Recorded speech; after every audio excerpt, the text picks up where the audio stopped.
or thought it would be helpful to put a video together in how you can set yourself up for success next year. Guys, if you're new to the channel, my name's Julian. I'm the head of strategy here at Ripe House. Today, we're going to get into a bit of a discussion in terms of what you can do to set yourself up for success in 2024. And there's three kind of key steps in what you can be doing along the way to get yourself set up for success.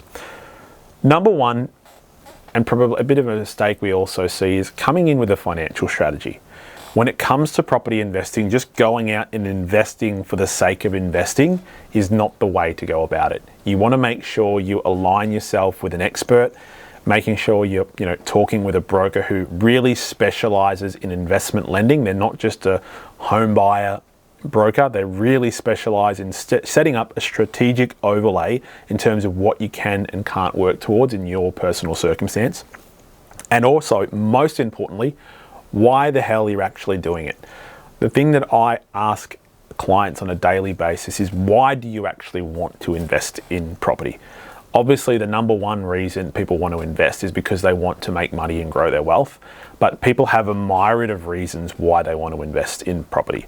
First might be that they're looking to get into the market and get their footprint to be able to buy their own home one day. Second one might be that they're looking to set themselves up for retirement in their own name, or potentially investing in super. They may be looking to use property as a vehicle to potentially upgrade their home, or they may be looking to use property as a way to go down what's known as a debt down strategy, where they've got a mortgage on their own property right now and they want to use their surplus borrowing capacity to buy a property in a growth cycle, and then eventually sell that property off a profit to pay off their home sooner. What is paramount is, before you start investing, is that you go out and get your strategy completed with a financial expert on the brokering, potentially even the accounting or financial advising space, to give yourself a roadmap in terms of what you're working towards. The second step is the research and advice. Now, this can go one of two ways. You can either decide that you're going to go do this yourself, and going out and doing plenty of research along the way. That's research in terms of what asset you're going to invest in. Personally, I would advise in buying established homes, but you might decide to invest in duplexes, townhouses, units. That is completely up to you, but you need to do your research into what types of assets you're going to buy and why. And then it gets into the next step in terms of what areas you're going to purchase and why. And then also, once you've identified the area, what streets and what property and why. Now, you might decide that that research is that you don't have the time to execute on that, or you're not feeling confident. At that point, you might want to get advice. Now, advice can come from a mentor, advice can come from a buyer's agent or a property advisory firm. For me, it's really important that you either execute one or both of them together to make sure you don't make a mistake when it comes to property investing. We're not talking about buying a $100 or a $200 pair of shoes.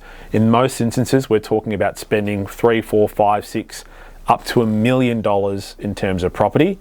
We want to make sure we get that right, because getting it right at the beginning can determine how quickly you can achieve financial freedom and work towards actually achieving your goals that you've actually set out in your financial strategy. And the third one is really just executing. We see in an advisory level a lot of people getting stuck here at this research and advice stage.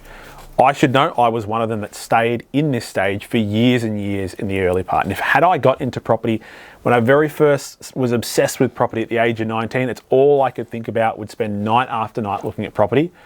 Financially, I would have made hundreds and hundreds of thousands just in those early years by executing early, rather than spending too much time in that research and advice stage. So making sure you hold yourself to account, setting timelines and actionable timelines that you're going to execute. Is it the end of quarter one? Is it the end of the financial year? Whatever it may be, you need to hold yourself to account in executing and delivering on what you're actually looking to achieve. Because the easiest thing to do is put things off till next week, next month, next year, and you are going to be missing out big time. We're talking about capital growth on a leveraged asset. The longer you are in the game, the more returns you are likely to achieve. So guys, I hope you found that helpful today. If you have any thoughts on this, would like to leave your comment below, please do so. If you're not already, please make sure to like and subscribe. If you haven't already, please make sure to follow me on LinkedIn. I'll be posting a lot more data-driven content and reports in that channel moving forward. For now, thanks for today, and I'll catch you on the next one. Bye.